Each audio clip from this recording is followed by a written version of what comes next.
medicine sick. That's bad. This is combat culture. Hey, good afternoon, good evening, good morning, wherever you're at. This is Combat Culture Africa.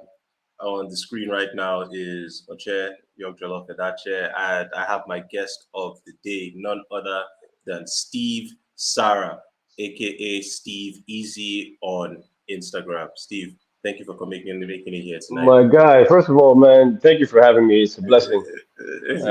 Yourself, first of all, I've missed you, man. Second of all, this combat culture that you have going on has been beautiful to follow, really. So Yeah, thank you for having me. That means a lot, yeah, you know. yeah. You're my guy, man. You're my Otherwise, guy. sorry, I look a little bit tired, but I'm literally just getting back home. It's been an hour getting back home. We had the most eventful event today in history. We had some Mm. fights with some of our guys in a town right next to ours, which is a 30-minute drive. And it was the most unorganized event you've ever seen in your life in anything, like fish market. So, you know, yeah, by the time I got done, man, I'm just happy to be home. This kind of thing. Yeah. Yeah. You don't look tired, man. I'll say that. You don't look tired. You look athletic, man. You look like a Guys, that fighter. hat now, this is what makes me look fresh. If I take it off, you You dey see. hide, you dey hide your bald head. Yeah, Steve. I'm the only one that is Keep in mind, bald. At least. don't tire. I'm telling you, check me. You get in there now. So. Yo, the last time I saw you, the hair wasn't, it hadn't thinned out like this. So, not stress. No, I'm it's not, just. man. It's the light that's above me. I'm telling you. If I said it properly, it looks fresh. Okay. All right. So, Steve, I need to introduce you before we move forward, man. So, to the people watching at home, I met Steve in November of 2022 in Lagos. I went to do commentary at the African Knockout, and Steve was introduced to me as my co-host. Steve and Joseph Faulkner, both of them were my co-hosts. And I met Steve, and Steve is just the most down-to-earth guy, just the most awesome human being. And we just vibed. So, and right from then to almost a year plus ago, I remember telling Steve that I'm going to get him on the podcast. And yeah, now here we are, a whole year and something much later, and Steve is on the show. So, Steve, thank you for coming on, man. Thank you. No, thank you guys for having me. First of all, I can't even believe it's been a year and a half. That's crazy. That's crazy. It does. Feels It as if just does. yesterday. Honestly, Yeah, time does yeah, fly. yeah, Um, it does.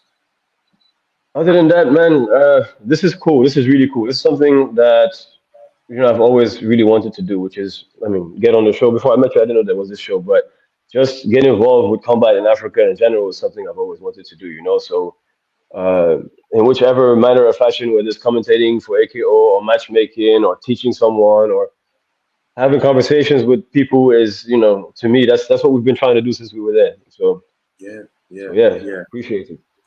No problem, man. No problem. So, Steve, I'm just going to hop into it right now. First question of the evening. And it's who is Steve Sara? And the thing is, people at home, just a bit of behind the scenes info. Steve didn't like this question. Steve was saying, "Yo, it's too broad," and I'm just like, "Please, just go home, go to town with this, man. There's no right or wrong answer. Just you're Guys, a dope ass guy, and the people deserve to know that. So please, who is Steve?" this question is one of those where somebody hits you with, "Oh, you speak French?" You say, "Tell me something in French." The one that's the kind of question we're talking about here. But yeah, okay. So basically, a human being who spent a long time in Nigeria. When I was 3, I basically got moved there. Maybe got sent there on a train or something, and I was found, and then life progressed from there. And ever since I can remember, now I'm like, what, 38 years into it. And ever since I can remember, I've been in love with the concept of just fighting martial arts. And, that concept that I think every child has, at least every male child has, or every normal male child has, which is you want to be the strongest guy in the world at some point in your life. And then that materializes into more realistic expectations the more you grow up and become mature and stuff like that. I realize you can't just kill everyone. But like, Mhm. that's where everything started, right? And so, um, Yeah, I spent most of my childhood, most of my adulthood in Nigeria, really. And then I left at some point and got back home, did my college here, which was my first stint at home back in Lebanon was literally for college. So I did 4 years here, and that Yo, was my first stint. for the people back home, tell them where is home. Not everybody knows where you're Okay, from. so I'm from Lebanon. I was born there, and the moment I was born, my parents were my father was already in Nigeria at the time, and so obviously I got dragged along with my family. So to me, I've always been among many worlds. Among being a Lebanese kid, but also among growing up in Nigeria, but also among being in American school. So I'm now just a bunch of things going on. But yeah, in a nutshell, that's where I'm from, right? And where was I? I forgot where we were, dude. Yeah, nah, The nah, train nah, of thought nah. has Okay, so shifted now. yeah, man, I know this is exactly how it was when we met in Lagos. But yeah, you were talking about Lebanon, like being in. Oh no, chill, chill, chill. Even I am losing my train of thoughts now There you go. because you went on so many tangents, bro. All right, let's backtrack. Let's backtrack. I always do that, So guy. This is yeah, man, yeah. So let's backtrack. So you were talking about. I asked you about Lebanon, and you were talking about home, going back home with your dad. right, right, right. Yeah, yeah, So yeah, my yeah, yeah, first yeah, stint yeah. back home after being born there, obviously, my first stint back home for real, was when I was like 18 and I came back for university. So that was my first stint being back in Lebanon as a country and stuff like that. And it was very interesting to say the least. It was a shock to me, because um, I was very used to a very different type of culture, and obviously um, the things that you are most exposed to are what is considered normal to you and what is considered standard, right? And so my standard was very different. Um, than what was actually going on here. So it was a bit of a culture shock to me when I first came back home, and among many things, uh, just Did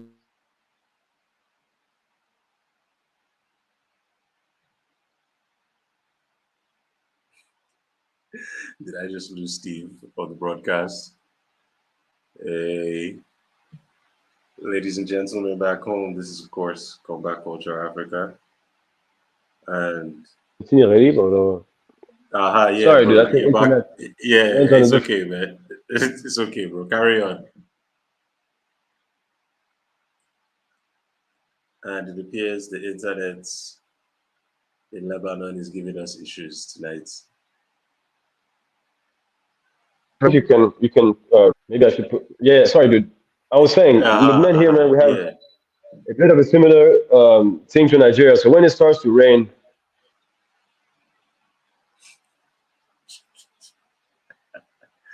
Oh my god, this is classic. Oh damn. then internet So vacates. Electricity, as you can see. So that's probably what's going on. Sorry about yeah, that. man, yeah. I'm just um, here laughing. Like I'm just laughing the entire time because it's like Niger all over again, and it looks like I've lost, like I lost Steve again. Yeah, so in Lebanon, when rain falls, the network goes out, ladies and gentlemen. That's what we've learned today. okay, let's see if it's better. I'm changing rooms. That. Yeah, man, bro. It's Sorry, okay, dude. man. It's okay, man. It's okay. I'm having fun.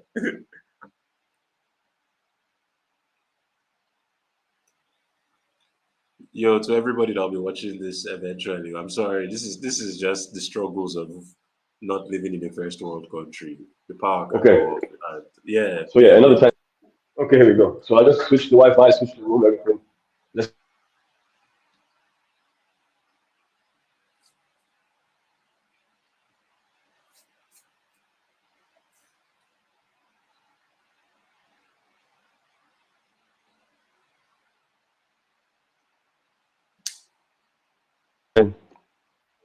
honestly, sorry about this, man. No, no, no, no, no, no, no, no, no, no, no. Don't apologize, man. It's fine. It's out of your control.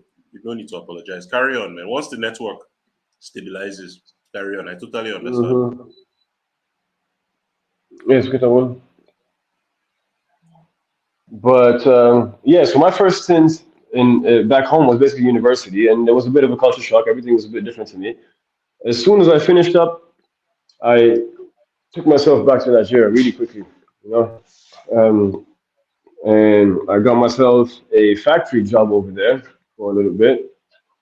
And my dream, since I was a kid, again, was always to become that dude. So I started more actively pursuing that because now I was able to finally have some kind of financial freedom where I could make my own decisions and take myself to places I would like to go and stuff like that.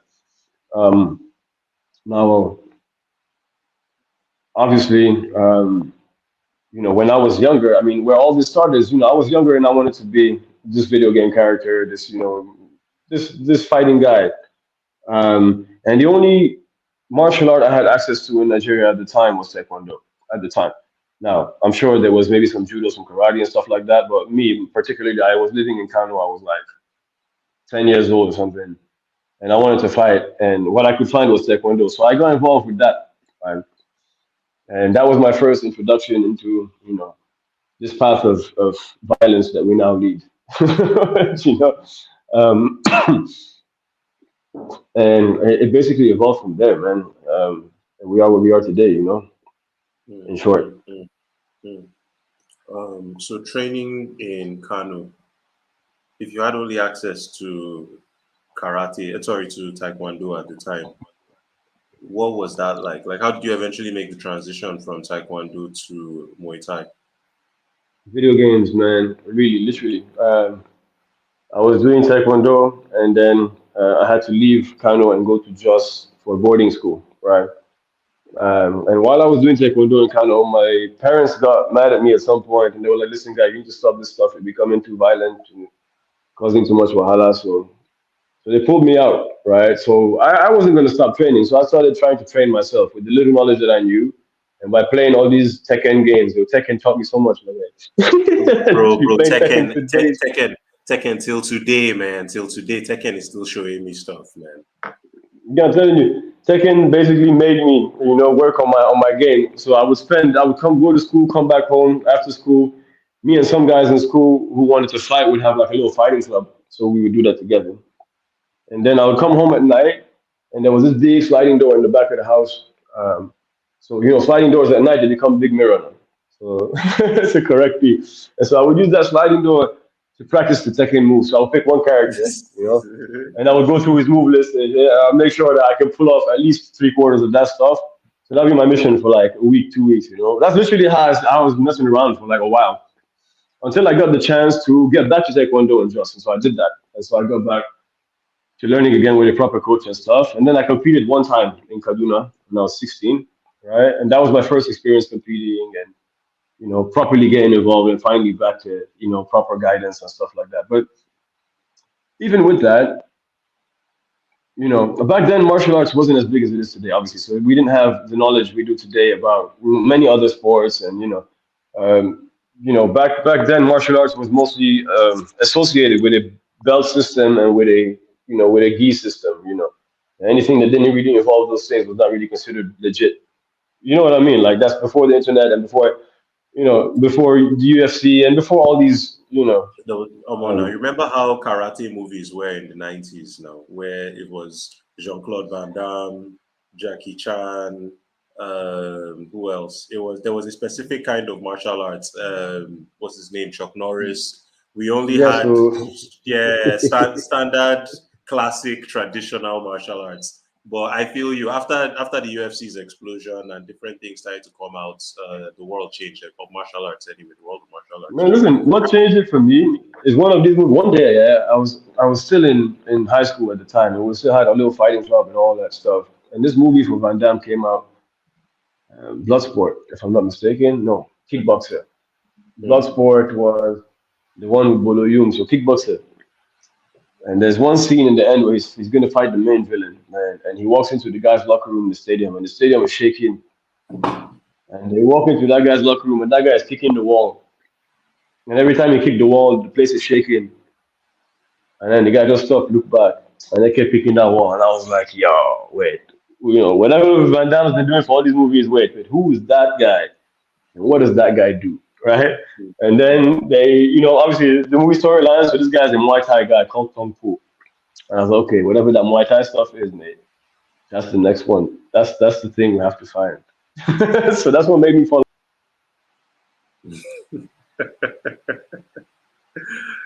Oh my God. Ladies and gentlemen, it appears that the internet has failed us. The internet from beautiful Lebanon has failed us.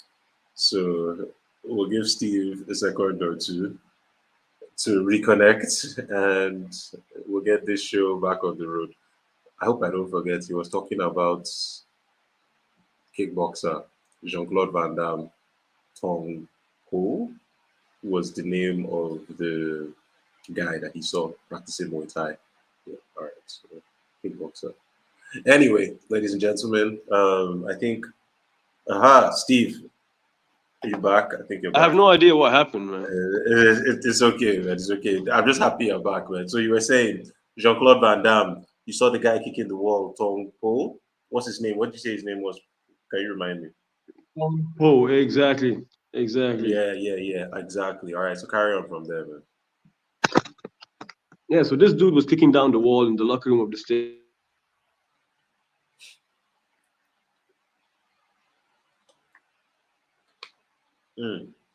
All right. This has been the nature of our show so far this evening. Technical difficulties abound. Apparently, Nigeria is not alone. Okay, Steve is Yo, back. sorry, dude. I have no idea what's going on out here, man. Jesus. It's okay, man. It's okay. Carry on, please.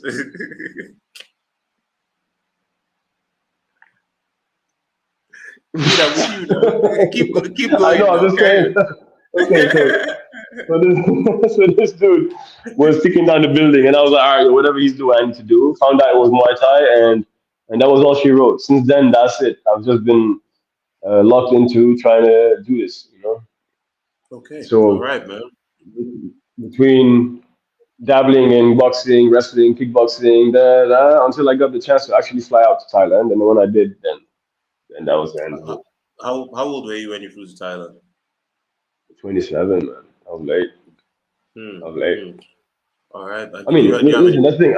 I had built a base a long time ago, but not the right base, you know. So I had flexibility, I had strength already because I've been training really hard.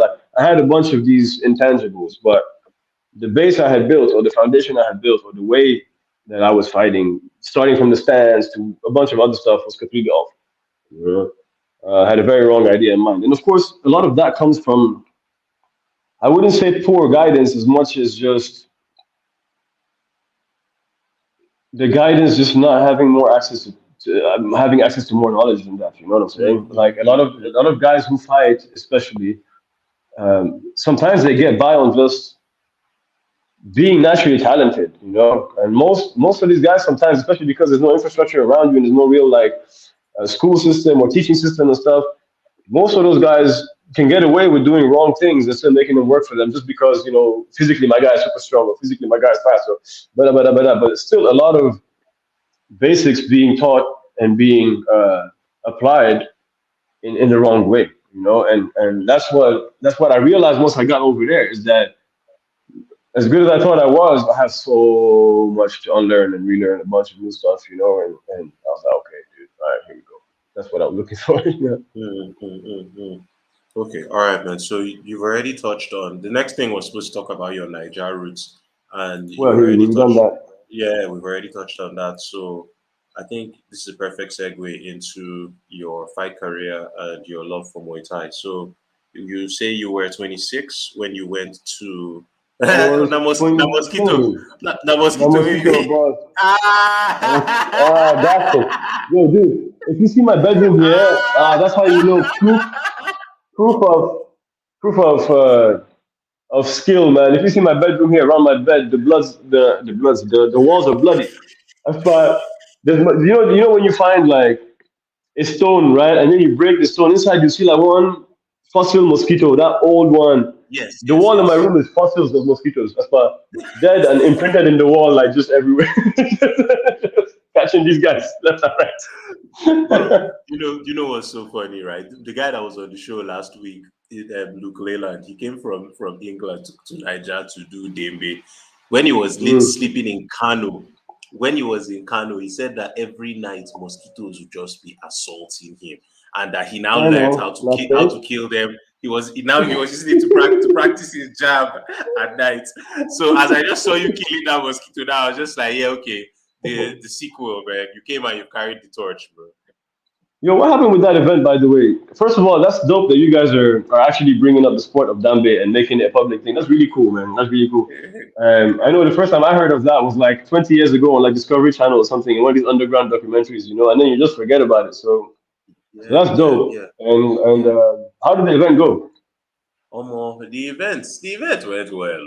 Like that event, to be frank, man, that may be one of the craziest things I've experienced in my entire life. And this is coming from me. I've done MMA twice. I've traveled to the UK and seen and experienced some things. I've been back to Nigeria, done a bunch of different things. I've seen some crazy stuff. But honestly, sitting down in an arena in the middle of Katsina and 8,000 people are screaming Wow. their lungs out around you every time someone lands a punch, every time someone gets knocked down, it's the craziest thing. I never thought I'd see anything like that in Nigeria. So that's my answer, man. It was crazy. Shout out to Wow. African Warriors Fighting Championship. They did a good job. And the guy that That's came in dope, man. to That's compete, he did a good job too. It was a solid show. interesting, dude. Very interesting stuff, honestly. I would love to Yeah, watch man. something like that or attend an event like that, man. Yeah, man. The I next definitely you wouldn't see, compete in that, but I would attend it. no, no, no, no, no. So I my beg, I beg, I beg, I beg, I beg. No, that one. You see, everybody see I look at it. Every martial art has the kind of madness that is required for it. If you're the one that is required for MMA is different from the one that is required from Muay Thai, and the one that is required for Dembe is definitely different from whatever is required from anything else I've seen, God, from I the way agree. It's so crazy, huh? they wrap That their one I hands, crazy, bro. everything. I'm mad, bruh. You have to be psycho, bro, full on psycho. But yeah, man, dude, let's not get too carried away, man. The Dembe show was Yeah, crazy. yeah. It was dope. And yeah, so your fight career, you got to Thailand when you were So I 26, got there at 27. Um, 27. All I right, carry got on. 27. I didn't go there to necessarily do anything career-wise with Muay Thai. That was not the plan per se. The plan was my homie said he'll meet me over there, so we'll meet. We haven't seen each other in a while. Let's hang out. Anyway, I've always been in love with the sport. I had just left my job, my long-time job, um, and I decided to take a few years off anyway since I had my savings now and I can do a bunch of stuff and go and do that. So I went to see what it was like. And I fell in love with the place, man. I went for a month. That was the plan. Ended up staying like six, you Mm, know. And then from there, that mm, was all she wrote. Now we came back for like 2 months, went back, stayed another six, and then after that, I went back, and I just stayed. So total, I spent 2 years, 2 years and a bit, if you add the time up. But you can't stay more than 3 months or 6 months, depending on your visa status. And then you're forced to leave the country, come back, renew your visa, and come back, no matter where you're from. So, mm. and they don't give permanent residency and none of that stuff at all. So there's always these visa runs we have to play. So I was able to do 2 years, 2 years and a bit. After that, life catches up to you, man. After that, you have to go back to being a normal human being, trying to get some business running, trying to focus on life. You have to get realistic again and say, okay, let's get back to real life now. Um, Obviously, looking back, um, I could have done so much more. I wish I had done more, but at the same time, I didn't have the same motivation I have today, right? Like back then, I was good at what I did. I really enjoyed the sport, but I really enjoyed my life as well. So I was living there. I was training full time. I wasn't fighting full time. I was fighting once in a while. So I have six professional fights under my name. That's basically it. Which really, in the professional world, that's a very small sample size. That's why you don't. The Muay Thai guy, you talk about people who have 300 fights, but literally, like numbers that just don't make sense. So Yeah. six, you're learning. We're still learning. At least these guys, you're learning, right? Um, but I was lucky enough to win all of them in convincing fashion, and I think I'm good at what I do. And I was faced with many injuries before that and after that, but the ones that came after were nastier, right? Like really, like altering injuries where you have to stop doing things for like 2 years, you have to stop doing things for like 1 year. One of them is like, oh, you don't know if you're ever going to be back to doing things, and those are the ones that made me look back at my time over there and be like, dude, You were a bit better than you thought you were at the time, or you could have done more than you thought you could have. But again, my focus wasn't on that. But now I'm very bent on just going back and trying to get a belt or some sort like that, just because your body tells you, it's time to stop. And yeah, it's probably not. It's probably time to just go one more time before we stop. The tire flow. So now I have a very different motivation and a very different approach to what I would like to do with this. I don't know if it makes any sense. So when I was It able to live does. it full time, I appreciated it, but I didn't appreciate it as much as when I wasn't able to live it anymore. And Yeah, yeah. when it was almost taken away from me, I felt like it wasn't taken away, but injuries get in the way. You stop being able to do things at a certain level. And then I look back, I was like, man, you should have fought every month. You should have fought for this promotion, that promotion. You should have done all that. And it's not like I couldn't have. It's just that I never cared. I was chilling. I had my cash. I was just fighting whenever I felt like it. I was enjoying the beach. What I mean? It was good times. So looking back, I would have done so much more with the opportunity to be there for these 2 years, because you don't really get the opportunity to live there for 2 years, guys. It's not something that comes along too often. So obviously looking back, I would have had a longer, deeper record than I have now. 6-0 means nothing. It's insignificant. 25-7, that would be nice. That'd be a good one. Yeah, I feel But you. I feel you. The thing is, but they hey, say they say exactly. hindsight is 2020, bro. And the truth is, man, I've forgotten who I was talking to that kept hitting it to me that life's true currency is experiences, and it sounds like Exactly. bro. Yeah, it was my last guest actually that said that, man. He kept saying it. Said life's true currency is your experiences, and that's it, man. You sound like you have. In fact, it's not even like you sound like, because from the very first day I met you, I just knew that this guy has seen a lot of crazy stuff, and you can't really look like it's all contributed to shaping you into the dope ass guy that you are now, and we just keep moving forward. I like the idea of having one last run where you're like, nah, I still have this in me. Let's go do it right. Let's go do what we want to do, how we want to do it. And bro, my message to anybody that ever has a dream, and the crazier the dream, my message is always, yo, go do it now, man. I'm with you. We'll tell your story. Combat culture will follow you. Just let me know what your plans are, and we'll be right there behind you, man. Girl, I'm telling you, I'm telling you, man. People always say that to you, but it's like telling a kid to not touch the fire.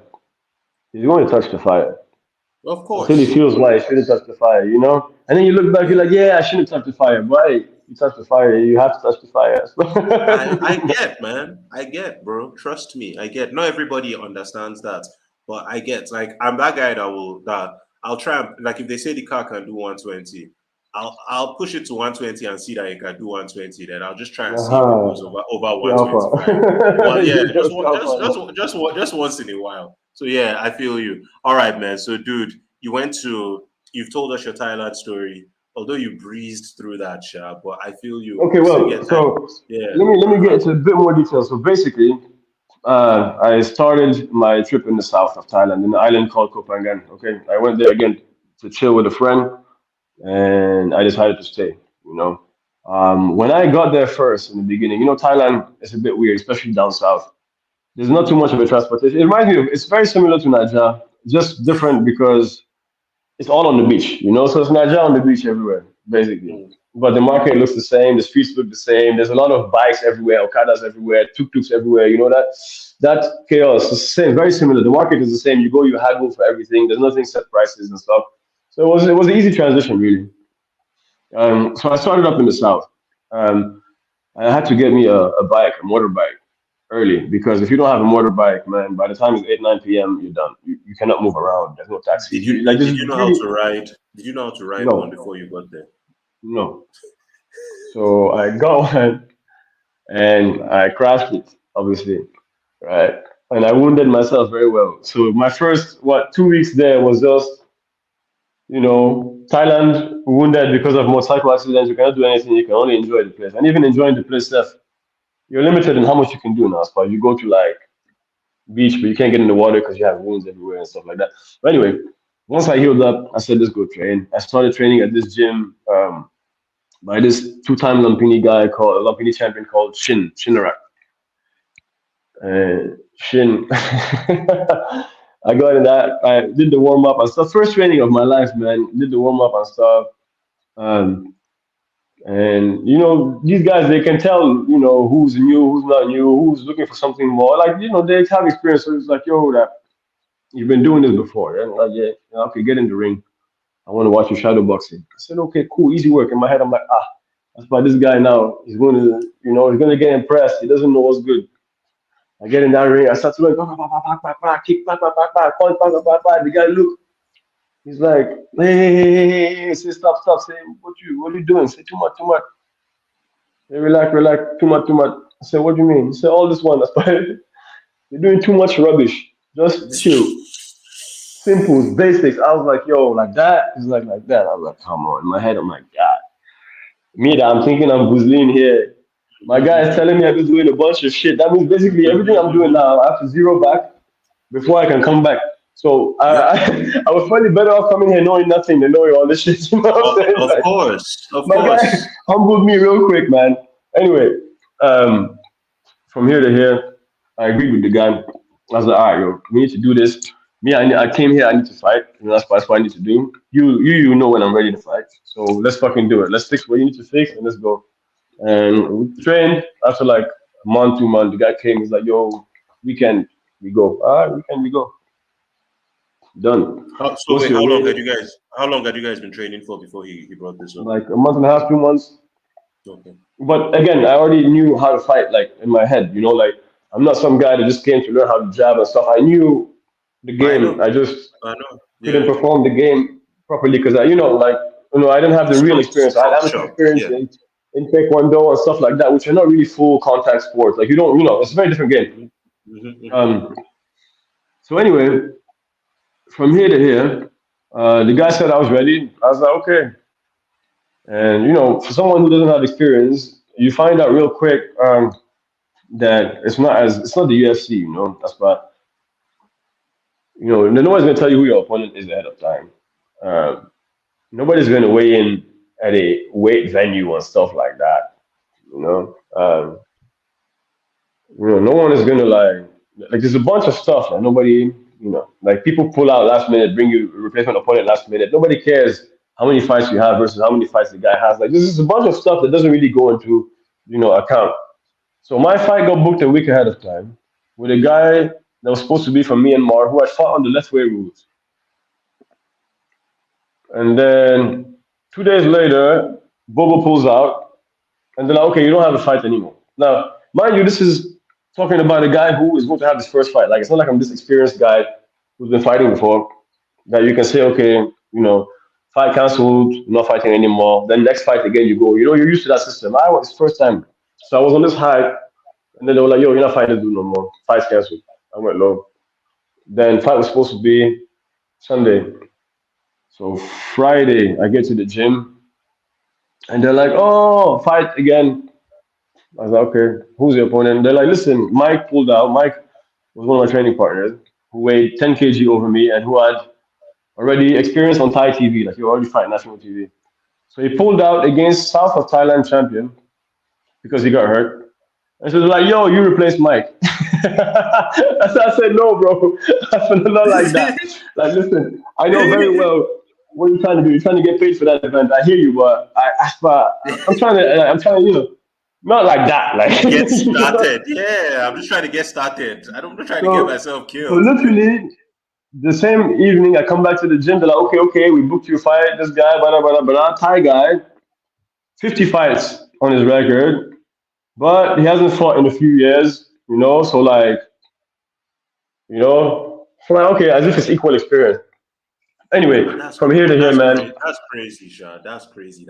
Even if he was off for a few years, the fact that he had 50 fights and that's what they brought to you for your first amateur fight. The guy came in overweight. He came in overweight.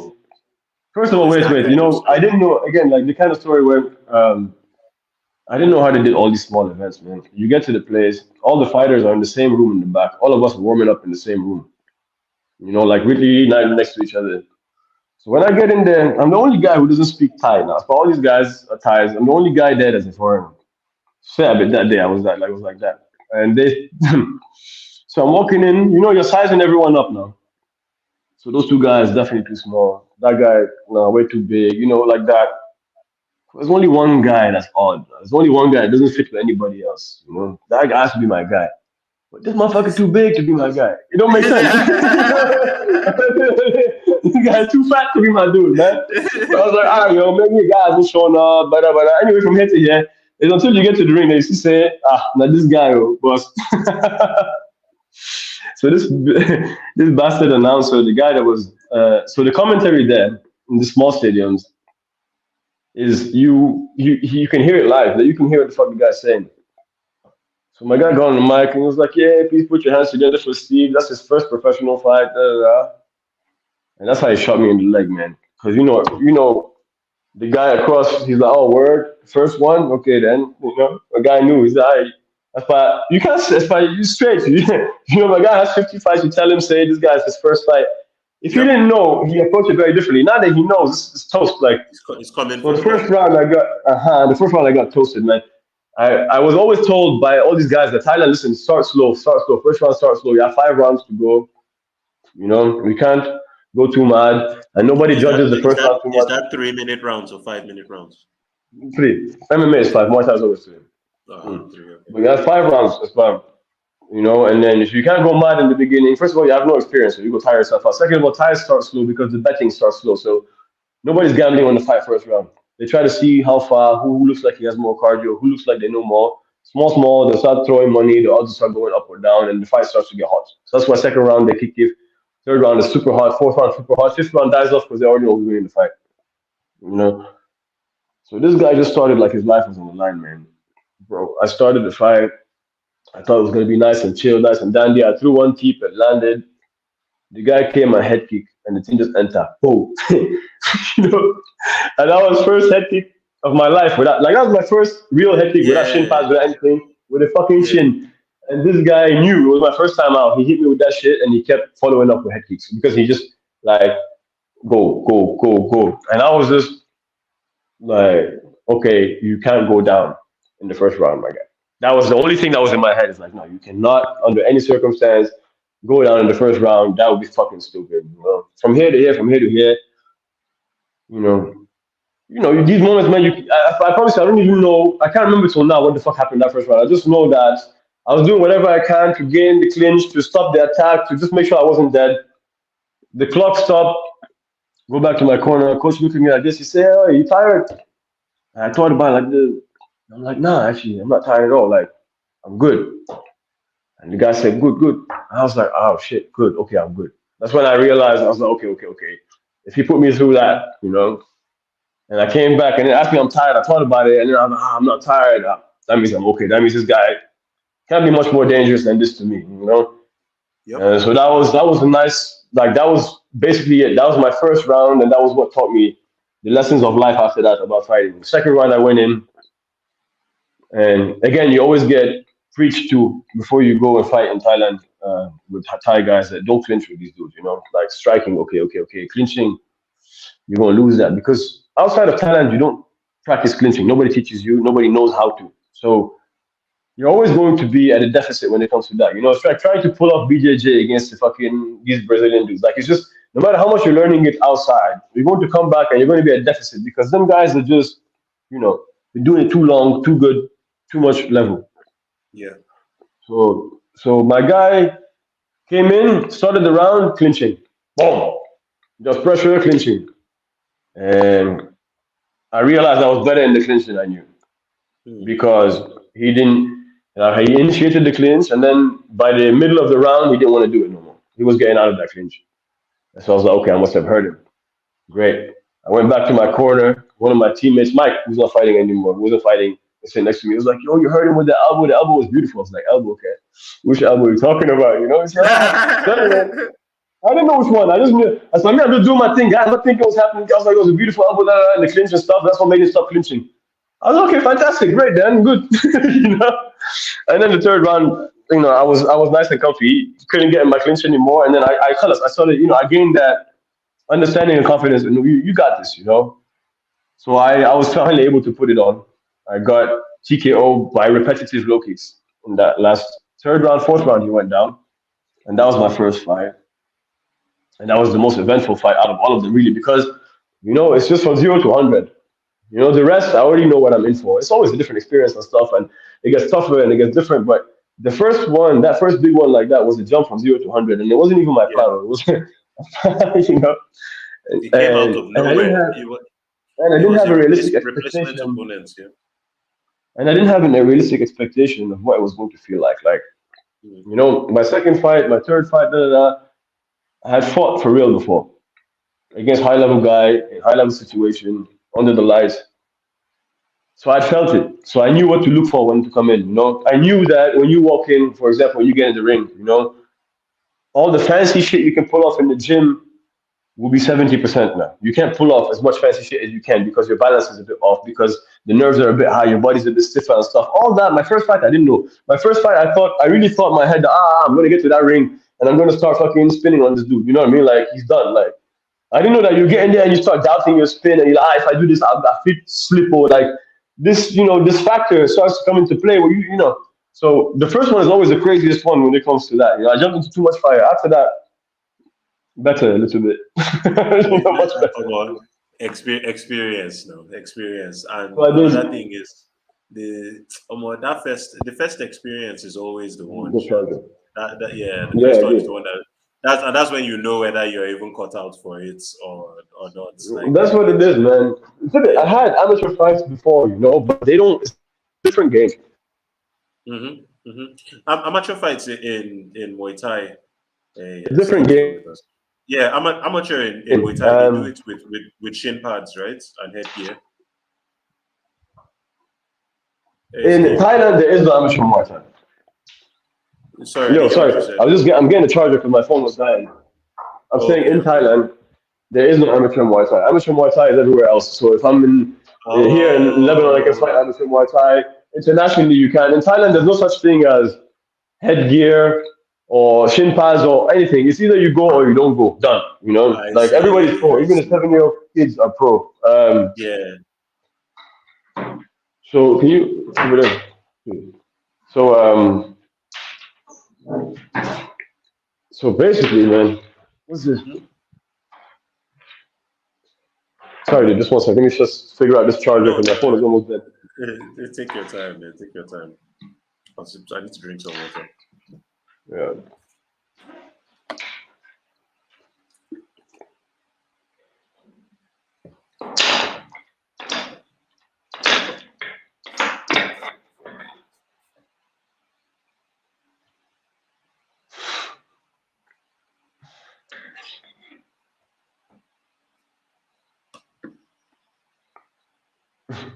See this technique where here we go, very nice. Okay. I'm balancing it on the charger among two tuna cans. Wow. I hope that won't Yes, fall, man. technique. But you did No, no okay, problem. There's okay. sardine behind it. There's a sardine behind it, keeping it on point. Let's go. Nice one. Nice innovation, man. 2023, um, 2024. I'm telling you. So where were we? Okay, all right. So you were saying about so the first fight was the most eventful one. The ones after you had more experience, so those ones went better. And then you had six fights. Yeah, I did. Were there any I experiences in those did. six fights that you want to that maybe you want to highlight Man, I or can go or on forever about this stuff. We can literally go into every fight for like an hour. You know the type I get, but Oh you yeah, know. chill, chill, But chill, chill. basically, Oh yeah, chill. I run into basics. So I did this first fight was on the island. I did two more fights on the island after that. Then one of the coaches from the gym that I was in, from Shin's gym, called Kai. So he was the guy who decided. You know how like you train for a while, and then there's a bunch of coaches in the gym, and after a while, one or two guys are going to take a liking to you. And usually, if you let's say there's 5, 10 fighters in the gym, not all fighters train with the same coach. You know, like one coach will train two of the guys, and those are his fighters. Another guy will train this guy, that's his fighter, and he's the guy that works on your head. He's the guy that gives you, you know, his techniques, and like you know, that's the guy that takes care of you. So this guy basically picked me, you know, and so he took me out from the island with him, and we went to Suratani, which is the port right next to it, 2-hour boat by ferry. So fight number four was in Suratani, and then from there we moved to Bangkok together. Started training in Bangkok. Fight number five was in Krabi, which is also in the south. We went back to the south. And I only had one fight in Bangkok, which is where the big fights happen and the big events and the big stadiums. And even then, back then, we're talking 2000 and I'm not sure, either 17 or 16, something like that. I'm very bad with dates and shit, but something like that. Lumpini and Rajadamnern were still the biggest two stadiums in Thailand. There was still no one championship and all these foreign promotions that take over the stadiums today. So the Lumpini belt was still super prestigious. The Raja belt was super big, and Lumpini were going through the last year of the stadium that was the old stadium. Then when the king died, they closed the stadium with the king's death, and they made a new Lumpini stadium, which is the one they're using now. Okay. So back then there was Lumpini, Raja, and there was Omnoy number three. So I was able to get a fight on Omnoy number three, and Omnoy number three at the time was I think the first or second year that they opened to allowing foreigners to fight on Omnoy.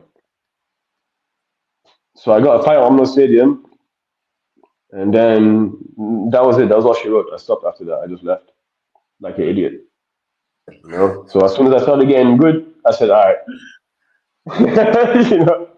Why at the time though? What was your thinking at the time? I had a hurt elbow, and I had to get back to real life, man. I had spent Mm. 2.5 years or 3 years of my life not because I wasn't in Thailand for 2 years in a row. I would go come, go come, go come. So there was a nice 3 years, maybe, or 3.5 years, among which those 2 point something years in Thailand. There's a nice chunk of years where I was just chilling. Yeah. But what am I doing? I'm living abroad. I'm training all day. I'm fighting for peanuts. But okay, the money you make, you use it to buy some food there, and you rent Mm. a motorbike, and Mm. right? Mm. So I'm literally chilling for 3, 4 years, right? Off my savings and stuff, off of, like you can't, it's just not. Okay, It's not sustainable. It's not not be sustainable. like that now. It's just not like that. And then after that, the injury was more like a catalyst to say, you know what, all right, fuck it, dude. Like you know, you have to get your mind right at some point. And that's what it was.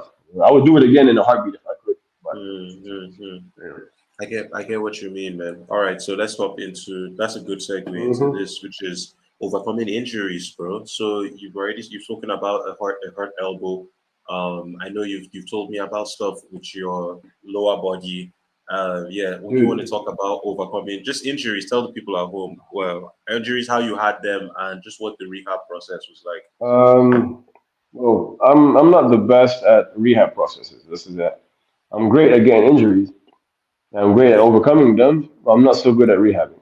I All just right, go. all right, all I right. just So just move through. tell But us about the injuries and overcoming them. so Let's do that. the first major injury I had, in fact, I'll try to show you then, is I busted up my knee, man. I was in Nigeria still at the time. I was young. I was like 22 or 23, and I was in Ibadan, and I was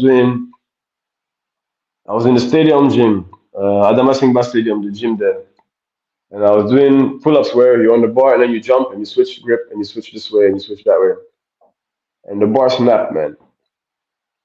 And there was the iron piece under me. So I landed on my knee landed on the iron piece. So the shit cut. Man, you can see it clearly. Look. Man, you can see it. Oh Is yeah, it yeah, yeah. I clear? can see that. Yeah, on the top of the knee, Right right? here, this one. Yeah, Right here, yeah, this yeah. I one. see This it. Yeah, yeah, yeah. I see that, bro. massive I see the scar. stuff. Yeah. Oh So man. the imprint is printed on the patella as well. So the patella also has a scar. It didn't break though, thankfully. But my knee opened up, guy. I could see the bone basically. It was just Oh, open. So I took Okada from there because I had 5 minutes of awareness and I knew that. So the moment I got hurt, I looked, I saw my knee and I saw my kneecap. I said, okay, very good. Try to move your leg. If you can move your leg, that means no ligaments got fucked up. Sorry for the, it's no okay, man. ligaments It's got okay. damaged. Yeah. No ligaments got damaged, but it's going to be a long story. If you can't move your leg, now we have a problem. And I also knew that, 2 minutes after saying that, if I don't try to move it now, I know in 2 minutes my leg is going to cease completely. The pain takes over, adrenaline takes over, and then you feel you cannot move it anymore. It swells up and stuff. So I have to try Yeah, it you got now to see now. yeah. Can I move? Am I okay? Is it going to be? So I could move it. So I knew that was fine. I took myself Okada to the clinic at the time. I forgot which the name of the clinic was. ABC, something, some name like that. And there was no doctors, man. There was two nurses. And these babes, They tried, man. They cleaned that thing, the basic way. And if you see the thing, you see it now. It's a big ass wound like this, guy. They stitch it 3 times. It's a big wound. It's like this big, maybe. Wow. And there's 3 stitches. One stitch in the beginning, one stitch in the end, and one in the middle. So the stitch looks like this, like that. Like a hamburger. So now, man, it's been 10 years. You can still see a full stitch like this. Damn. Um. So anyway, me, I don't know any of these things. I don't know better. But to me, stitching, they should know what they're doing. Me, I don't know. Anyway, so 2 weeks later, I think about that. 2 weeks later, I've just closed my wound, right? All that, and I mobilized my leg because, well, obviously it's a knee. You bend it, it's going to open up. Now I'm requested to do X-ray to see if there's any bone damage inside. I said, bro, you could have done that shit before closing it up. Like, if you find bone damage now, Uncle, you go still open them again, have you? You know? Man, I've been, and then anyway, so from there, I ended up leaving, trying to come to Lebanon to take care of it, which was not the best idea because I spent another year and a half here of just rubbish after rubbish. And there's a problem with the medical community in general, which is some doctors are great. You know that how they tell you there's this saying that they say you find a good doctor. There's a reason that there's a saying good doctor because these motherfuckers are rare. Yeah. When you find that correct doctor that has conscience, you go keep on because those Yep. guys, so there's never going to be the doctor who's going to tell you I don't know what's wrong with you. There's never going to be the That's the guy who's going problem. to tell you, you know what, maybe that's not my That's the work. Check problem. the other guy, he can help you more. There's always a solution. Exactly. There's always a solution. And it's not Yo, they took always me the for right one. rides. They It's not took me always for the right rides, one. man. I went for a ride, guy, between surgery this, I didn't do, but suggesting of surgery this, to remove this, to exchange this, to just everything you need. One guy told me I cannot walk again. One guy said, you're just a bunch of stuff, man. That was me being 23 or 24. That's what made me even say, when I stopped my work, I said, I'm going to Thailand for sure. I need to try to do this. That's what I told you before. I said, I need to fight more because I got hurt again. That's what happened. I got hurt. I said, I'm going to fight Mm, again. so, mm, mm. so I went, and before my first fight, that was one of the main things I had to overcome was this knee. I'm sure if I find a picture of my first fight, this knee is clear. It was much worse than now. It was like a whole bump on it.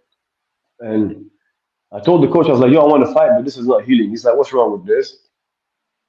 Can't speak half English. I just showed him the thing. He said, oh, it's okay. You just knee. Okay, good.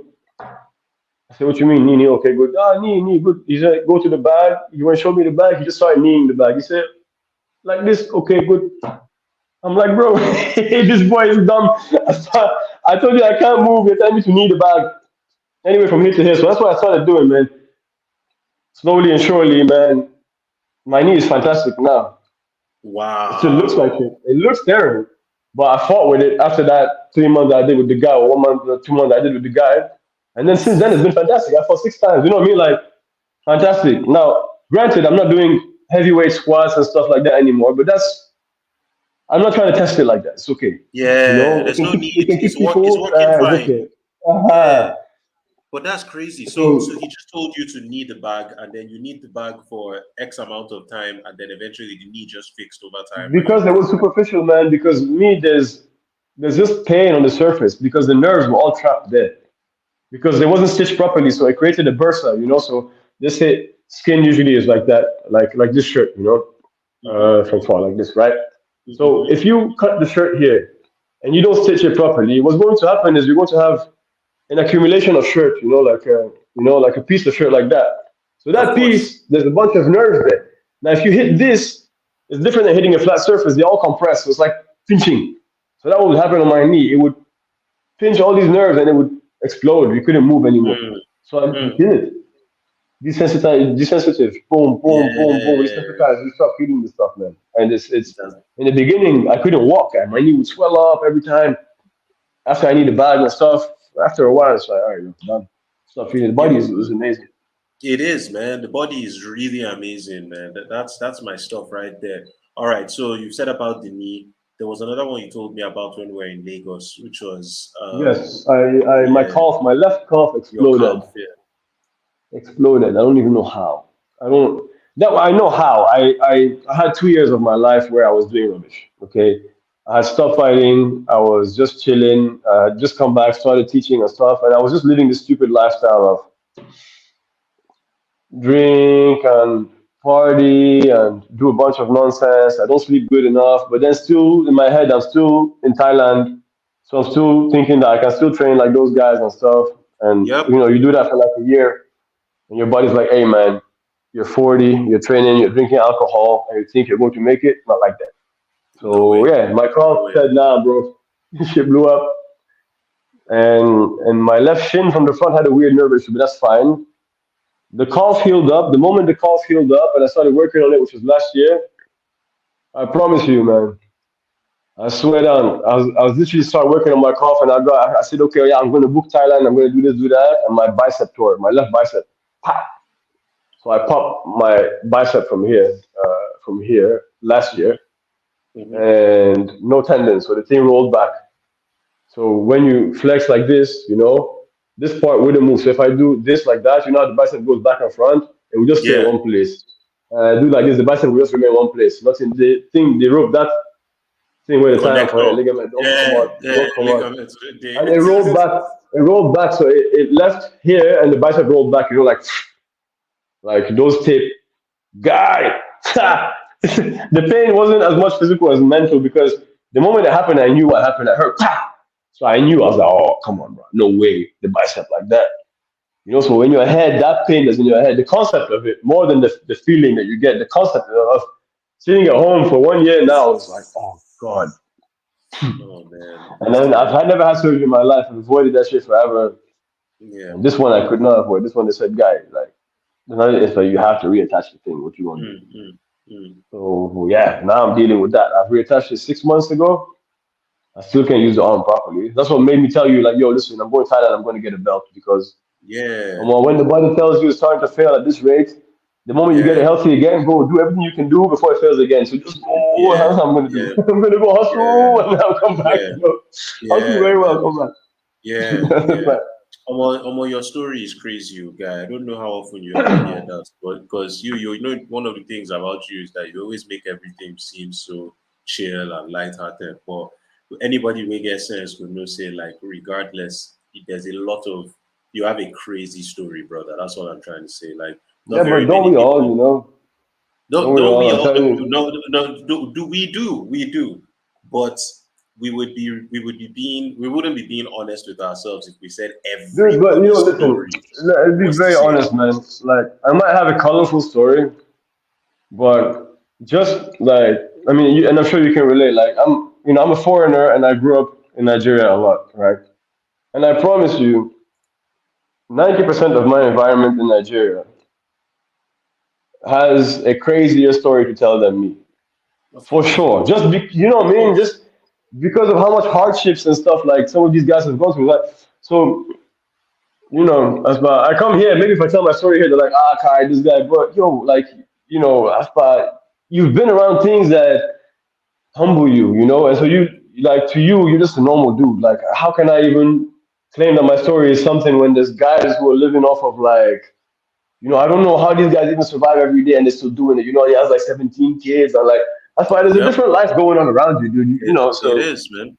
It is perspective. All right, then. If you're going to refuse my initial compliments, then I'll give you one that you have good perspective then, because you need to have perspective. thank you. I take Ah, that. I take good that. perspective. Yeah, All go right, bro. So why don't we just hop right into number five then? Because we're just about to hit 1 hour, so I think this has been a good show. Well, Lebanon's combat culture. hmm Now that you're back, you're in the combat scene there. You sent me the videos earlier, what you guys were doing, the small fight promotion, fight shows you guys had at the back of the gym. What's the combat culture and combat scene like there? Oof, the combat scene here is political, man. Sadly, as is everything else here. Really, everything is divided into political roles. So here, sports are divided into federations. So you have MMA federation, Muay Thai federation, kickboxing federation. Each one is under a certain sect. So um, you know, like the Muslim community will have this federation, the Christian community will have this federation. It's ridiculous, dude. And then stuff like that, you know. And then there's like two, Yeah. three gyms that run these federations, and so if you're from that gym, you can never lose a decision. If you're from another gym, you have to win by KO, otherwise you're not getting the decision. It's a funny country, but at the same time, right? The reason I'm doing what I'm doing is for different reasons. First of all, you know, you get paid doing what you do. I live in a nice, beautiful town. It's a touristic area, and so you can add a lot to the community. My town doesn't have real fighting at all, so you know, trying to build something proper here is a bit challenging, but it's interesting as well. Now, obviously, um, the chance of breeding a high level athlete is not as high as many other places because life is a bit good on this in this town. But you know, guys are not going to do that. But at the same Yeah, time, people are it's comfortable. yeah, but it's been a blessing. It's been interesting, and you know, when it comes to all these competitions and stuff, to me, especially for my guys and the guys who are serious about fighting here, I'm not trying to make, or I don't advise them to try to make a name for themselves locally. You know, like you compete in Lebanon not to make a name here, to get experience and understand what fighting feels like and get good. So that if you're good, you can make a name somewhere where there's money and it's worth making a name. So who cares if you're a champion of Lebanon if that gets you nothing in it. You know what I mean? That means nothing. So don't waste your time here. Don't hassle yourself. Don't worry about wins and losses too much. As much as just get in to get that feeling and to get good at that feeling, you know, so you can start slowly getting to the point where you fight like you spar. Because sparring, you can be super talented in sparring. You can be the most Yep. talented guy in the gym. Yep. Many guys cannot translate that into fighting, you know.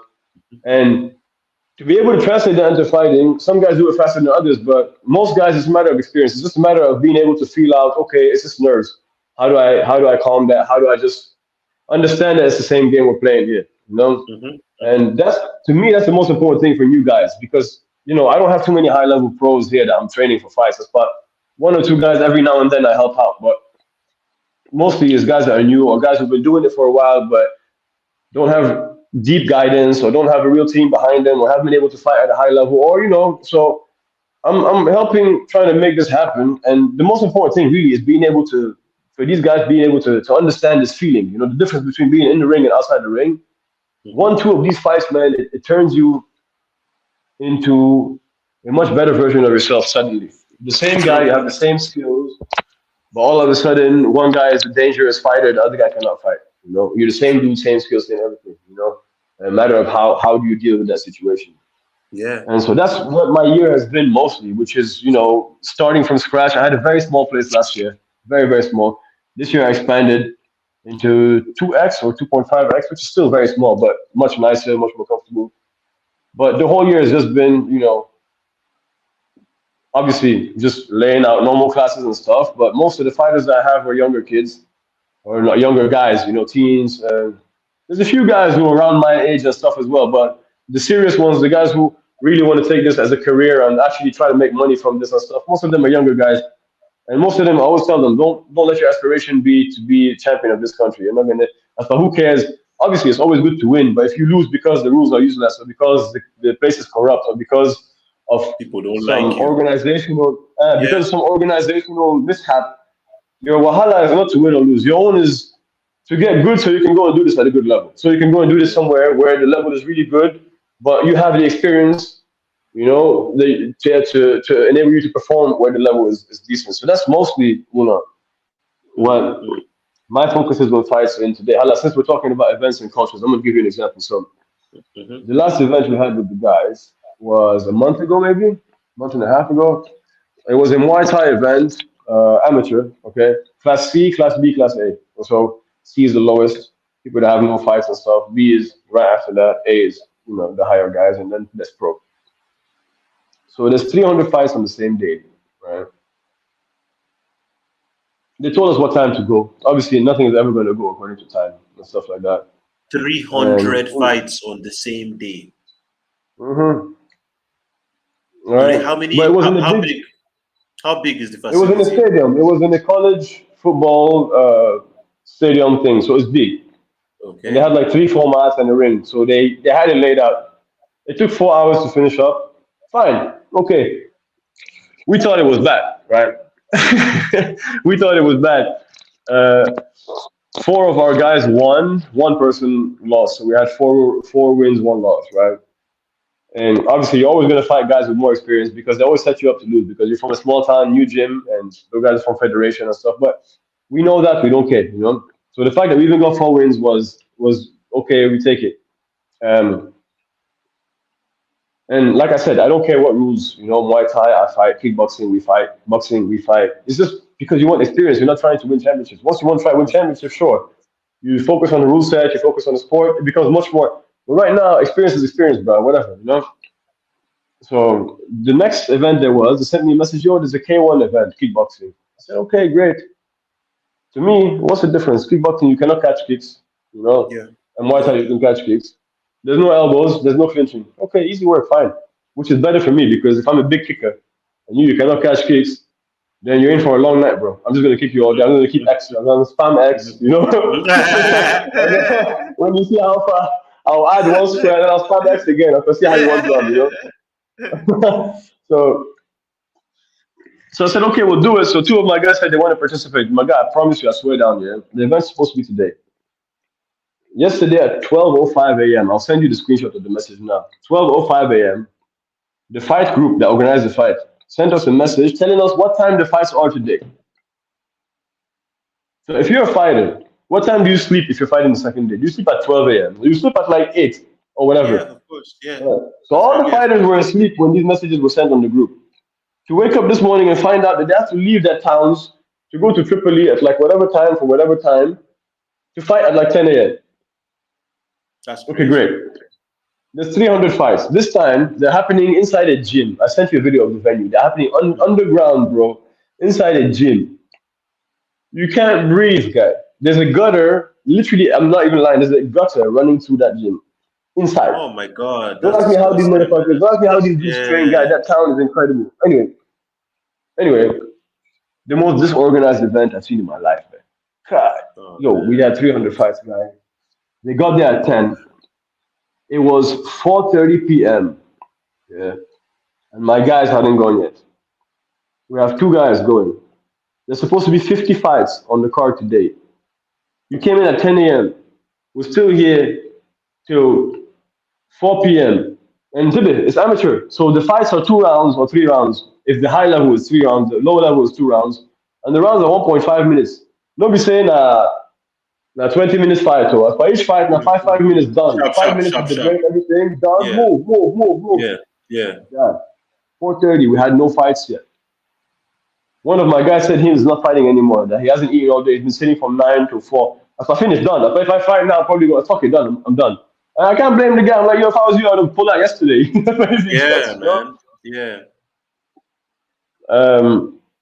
So anyway, that's just, man, it's special, man. It's special. I don't understand how people do that stuff, honestly. So what you're saying, you know how they always say the grass is never really green on the other side? It's like everybody looks at foreign countries and thinks that everybody's life over there is just rosy. Things are cheap and good. People have it good. But man, you're struggling the exact same struggle, man, in your own way over there because there's nobody's going to build the structure for you. It's like this is the hardest part, building community, like getting people to be invested when there's nothing. That's the hardest part. And I can empathize, bro, because even like this podcast, it's just like you're building something and you can't really see there's nothing around to support you, but you just keep pushing, you know. And No, I can exactly. totally relate to that. Yeah. That's the thing, though, man. The fight culture and the fight sport in general, man, it's a poor man's culture, you know. It The is. people that really want to train, the people that really want to make it, the people that really want to go somewhere in this sport, they can't afford you, if it makes any sense, True. you know. True. And the people that can mostly are doing it to either take care of their bodies or to have a good time or to learn a new skill or something like that. But this guy is not the guy that's going to train with you day and night. And if he's sick, he's going to come train. And if it's raining, he's going to come train. And if he's broken leg, he's going to come train. The guy that's going to do that, he can't pay you. Now, that's the problem you have. And it's the same problem in Nigeria and everywhere else. Obviously, in Nigeria, there's another problem, which is infrastructure. Here, at least we have a bit of infrastructure. Over there, there's still a problem trying to get some infrastructure, but it's getting better. But, you know, it's still the same idea. We have the same problem, which is no matter how much you're willing to invest in talent, at some point, you got to take care of yourself, right? Of course. And the community, not the community, but the country does not help you do that. Neither there nor here. That's why there's no Yeah. Everything you do has to happen from you. The federations are corrupt. They don't push. You have to. So you end up with so much time available on your hands to help for free and do community service. But at some point, it's like, okay, and then that's fine. You have to take care of So how yourself, man. long? At some How point, long can you keep doing that yes, for before it catches up to you and says, "Yo, hey, what's up?" You know, of course. and that's the little ground you have to juggle. As far me, I tried to be in Nigeria, man, for 3 years. The past 3 years before I came back, and last year I started doing this. I tried to be there. I was just hanging out there, just go live there for no reason. I opened up a residential visa for 3 years just to just be able to go in and come in. And I would go in for AKO events, and I would go and do random stuff and stuff like that. But you do it for the love, and then the love gotta eat. What's up now? So You you need you need you need buy food, you need buy water, you need chop, you need I'm telling pay you, man. buy fuel, I'm life telling catch you. bro, that is a, like you said, man, it's a poor man's culture, bro. It's not we're not rich people that get into this game. It's poor people that just love it and we just push it how we can and hope that fate smiles on us. That's all it is. And yeah, man, dude, I don't want to take it for too long. We're gonna hop right into this is the surprise segment of the evening, man. And so we're gonna start with this. Why don't you tell why don't you tell the people the story that is behind this picture? Alex. Okay, so this is the most random story in the world, man. So back a few years, I used to have this conversation with people about Izzy, and they were like, "Oh, we have great strikers in the UFC, and da da da da." And I was like, "Guys, listen, the UFC guys are very amateur at striking. They still haven't perfected that craft. If you bring any high level striker and they try to strike with him, strike for strike, they're all going to get fucked up." You guys were like, whatever. I was like, oh, they were like, what about Izzy? I was like, guys, that was like, you're talking 3, 4 years ago. I was like, guys, look, there's this guy in kickboxing called Alex. If this guy fights Izzy today, he will toast him up today. And the story flipped. And then Alex came to the UFC. And then this was right after the Sean Strickland fight. So he had just KO'd Sean Strickland. And one of my friends contacts me on Instagram. And he's like, yo, do you know Alex? And I was like, Alex who? I was like, Alex P. He was like, yeah, Alex P. I was like, yeah, I know of him. I don't know the guy. I know of the guy. He's like, okay, well, would you be interested in training with the guy? I was like, yeah, fuck yeah, what the fuck you talking about? He's like, okay, listen, the guy wants to come to Lebanon. And he doesn't have any gyms and stuff. And, like, we're super close friends and stuff. And he checked out your page and he thought that would be cool. You guys link up. I was like, yo, what? But you know, but okay, fine, cool, why not? But as far to me, it's like the guy must not be self. But what, what I'm saying? Come to find out one day like that. So we start chatting with his guy. So they put me in touch with his manager Hamza, who's the guy who really knows my friend. And from here to here, yeah, we're coming to Lebanon for a week. We want to spend it here. We want to do this. We want to do that. Okay. So I speak to a friend who has the gym in Beirut, and I was like, yo, listen, bro, Alex is coming. Okay. Like, we need to host this guy somewhere. So what's up? Like, you open that gym at have. It's like, sure. So he's supposed to be coming on Monday. On Sunday at like 6 a.m., I get a phone call. Hey, we're here. Where are you? We want to train. I said, huh? So you're here. You remember? So you're here. You want to train? What do you mean you're here? You want to train? He said, Alex, we have reached. He's here. He wants to train. I was like, what the fuck do you mean? Yeah, I live an hour away from Beirut, man. Like, I'm in a whole other town. Sunday, the gym is closed, like, just all that. I'm not forget to. That's why I just wake up, enter motor, call my guy, say, boss, we must open this gym today. Of And I just course, went to no. Beirut, literally like that. So that picture was that day. We showed up to the gym. The guy was there. He came in with 4 of his homies.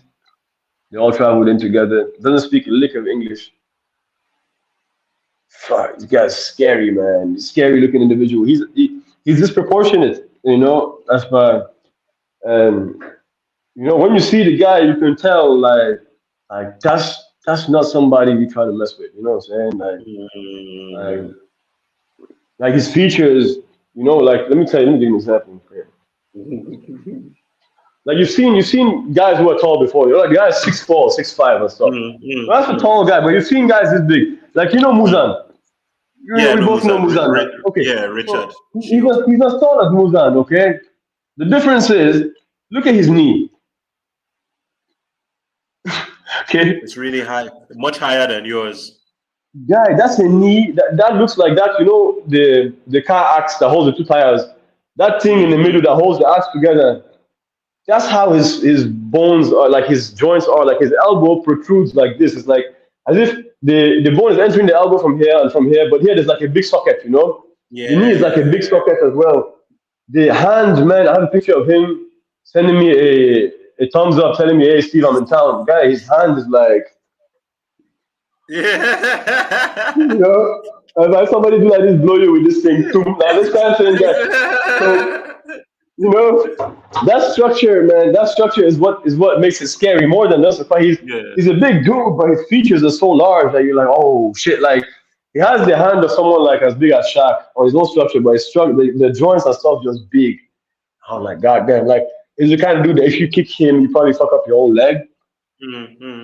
And that's what makes him special because then you understand why he fights like he does and why he's able to do what he does. Because man, when you watch the guy fight, you think, oh, he's hands down and doing rubbish, bro.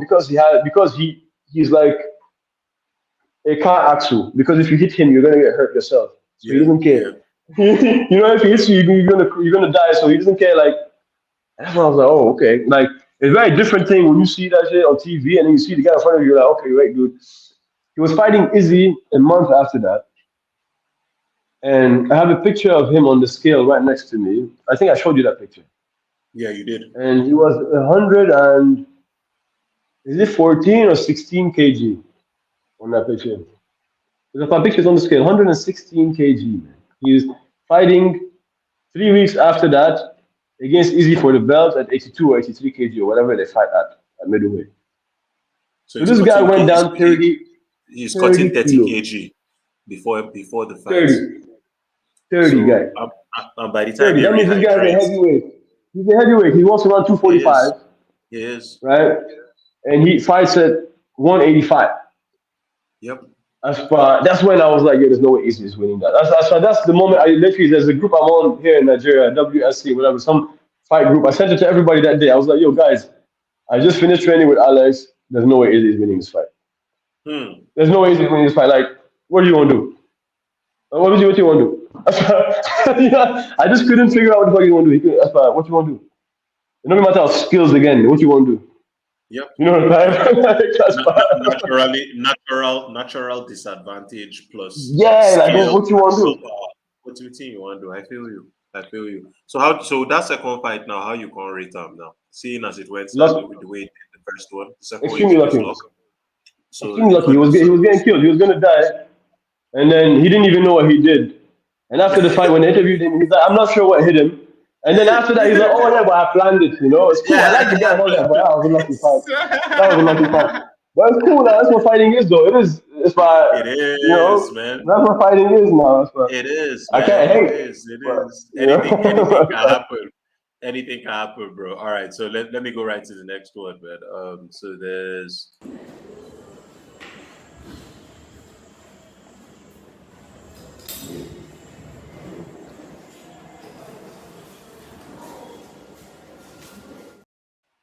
chill, but there's another one following it. Wait first.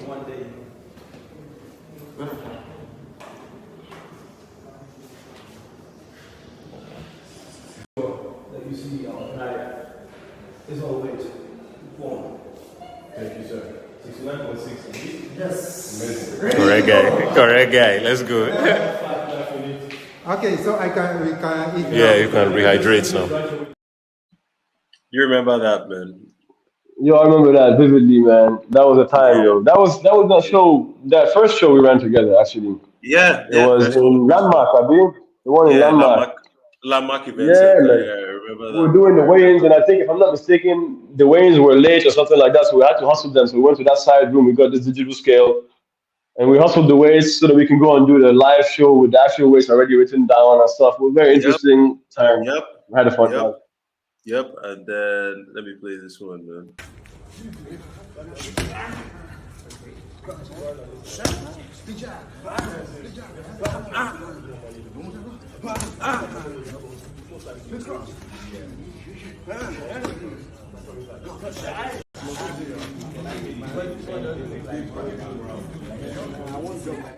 Dude, wait, You are you guys- talk? Wait, you can't talk. Nobody can hear you when the video is playing, dude. Yeah, I'm sitting there explaining what's happening as it's happening.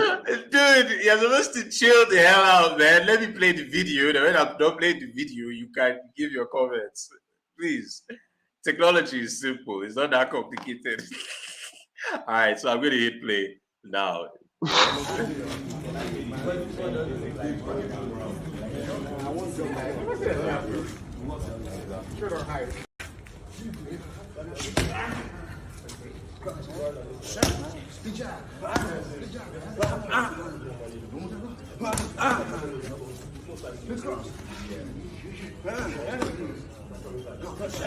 Beautiful work, Micho.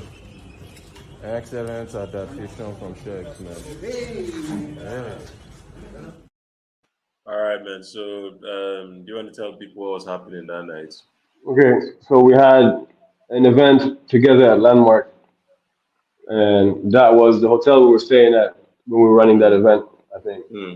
Yeah. And that event, Shags was going to fight Sharif Drame, right? I think at one point he was going to fight Sharif, and the plan was they come to the place we're at, we all train together, and we shoot a little video of us training and stuff like that. So it was Shags and his team, TMA, and there was Chidi that came with, and you were there, and Melvin Nicotine, who is now Sniper, was supposed to be joining us, but I forgot what he was caught up in, and he couldn't make it. Bro, before you even go any further, let me play this.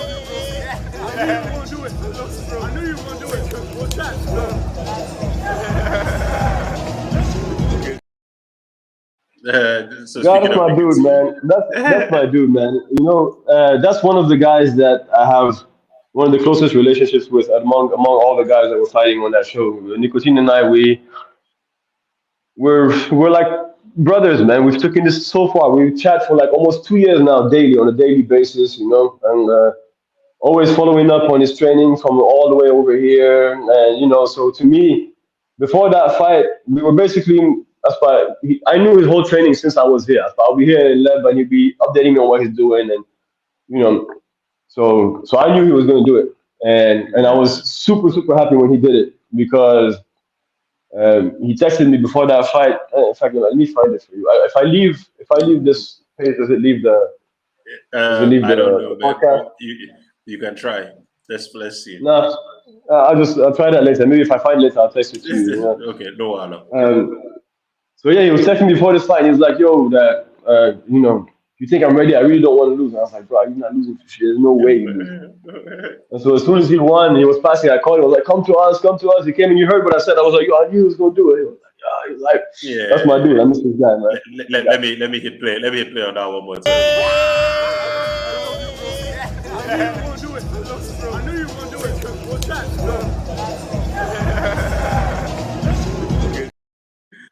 Okay, all right, man. And then I'll just play this one. This is the last one. It's basically plastic chairs. Look at the disco ball. Have this little thing here. And then it's basically the bags with the shop there. Right? Basically, streets on the streets.